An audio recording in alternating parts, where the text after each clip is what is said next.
নিয়ে এসেছি রিলিজ করে। বাংলা ভাষায় কথা বললে বাংলাদেশি বলে বিভিন্ন রাজ্যে আটকে দেওয়া হচ্ছে বিজেপি স্টেটগুলোতে। আমার কথা হচ্ছে, বাংলা ভাষায় কথা বলা কি অপরাধ? বাংলাদেশ বাংলা ভাষায় কথা বলে, বাংলাদেশি আলাদা। আর ইন্ডিয়ান যারা, ইন্ডিয়ানদের সমস্ত আইডেন্টিটি থাকা সত্ত্বেও, সব দেখানো সত্ত্বেও পরিযায়ী শ্রমিক আমার রাজ্যেও 1.5 কোটি আছে।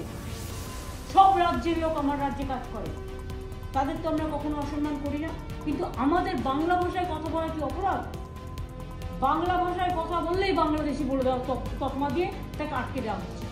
আজকে আমার কাছে খবর আছে প্রায় 300 থেকে 400 পরিযায়ী শ্রমিককে রাজস্থানের একটি ভবনে বন্দি করে রাখা হয়েছে, আটকে রাখা হয়েছে।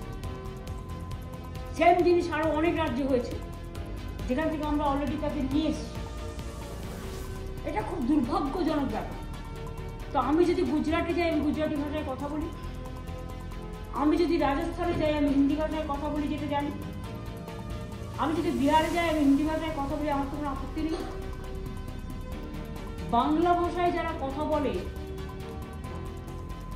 তারা কি অপরাধটা করেছে এই বিজেপি সরকারের কাছে, যে তাদের সবাইকে বাংলাদেশি আখ্যা দিয়ে বন্দি করে রাখা হচ্ছে, তাদের বাংলাদেশে পুশ করে দেওয়া হচ্ছে, তাদের উপর অত্যাচার হচ্ছে। আরে বাংলাদেশি ভাষা আলাদা। বাংলাদেশি যারা 71 মার্চ পর্যন্ত ভারতবর্ষে এসছেন, তারা বৈধ ইন্ডিয়ান নাগরিক।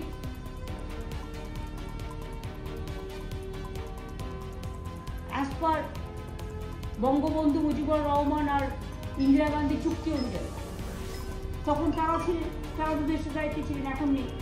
বাংলা ভাষায় কথা বলে অপরাধ করেছি আমরা? স্বামী বিবেকানন্দ কি ভাষায় কথা বলতেন? নেতাজি সুভাষচন্দ্র বসু কি ভাষায় কথা বলতেন? রবীন্দ্রনাথ ঠাকুর কি ভাষায় কথা বলতেন? সব ভুলে গেছে এরা। স্বাধীনতা আন্দোলনে সবচেয়ে অগ্রণী ভূমিকা কারা নিয়েছিলেন?